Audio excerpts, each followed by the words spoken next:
Ethereum, a complete guide. What is Ethereum? Before learning Ethereum, you first need to understand how the internet works.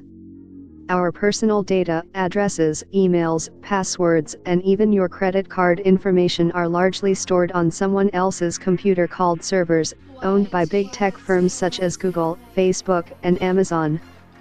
This creates a lot of vulnerabilities, as you do not put all your eggs in one basket. Due to this centralized system, a hacker or a government can gain unwelcome access to your files without your knowledge, by influencing or attacking a third-party service, meaning they can steal, leak or change important information. This is where Ethereum comes in. What Ethereum is: an open software platform based on blockchain technology that enables developers to build and deploy decentralized applications. Ethereum is a self-governing system that is not controlled by anyone.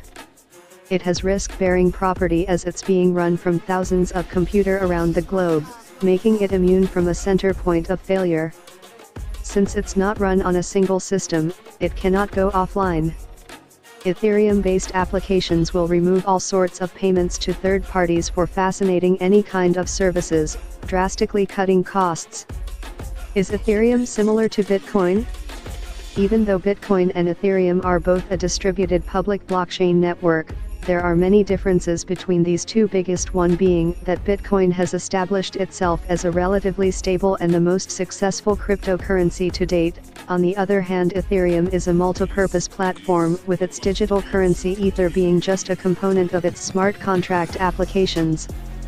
In the Ethereum blockchain, rather than mining for Bitcoin, miners work to earn Ether, a sort of crypto token that fuels the network. Beyond a tradable cryptocurrency, Ether is also used by application developers to pay for transaction fees and services on the Ethereum network. Another difference is that Bitcoin has a hard cap of 21 million, which limits its supply, while the supply of Ether is endless. Another major difference is that these days successful Bitcoin mining requires tremendous amounts of computing power and electricity, and is only possible if using industrial-scale mining farms. On the other hand, Ethereum proof-of-work algorithm encourages decentralized mining by individuals and does not require much capital to start with. How to get Ether? There are two ways of getting Ether: buying it and mining it. First, let's analyze the buying part. Ethereum, having been for years one of the top 3 crypto assets by market capitalization, is almost as widely available as Bitcoin is. Just as with Bitcoin, there are peer-to-peer, P2P, options for buying Ether, although admittedly not as many.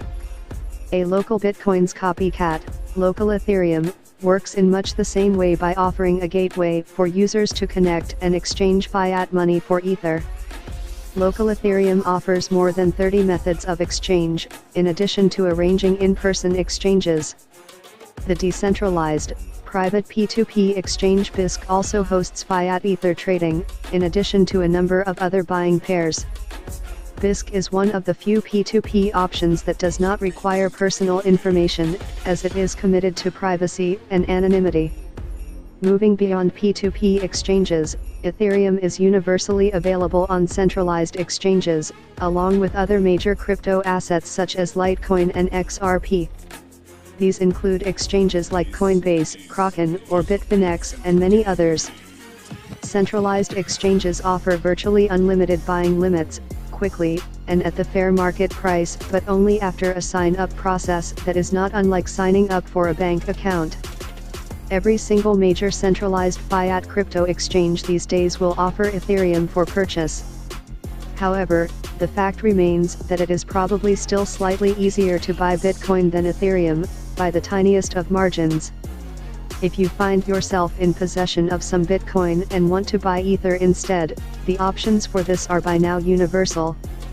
Crypto-only exchanges will be useful for this purpose, and they are even more numerous than fiat crypto exchanges, although, these days, the two types are drawing ever closer together as the biggest crypto-only exchanges adopt fiat gateways one by one. Now let's get to the mining part.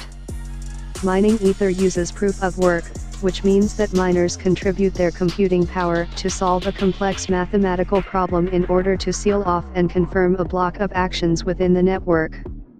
Miners who manage to successfully complete this task receive a reward for every block mined.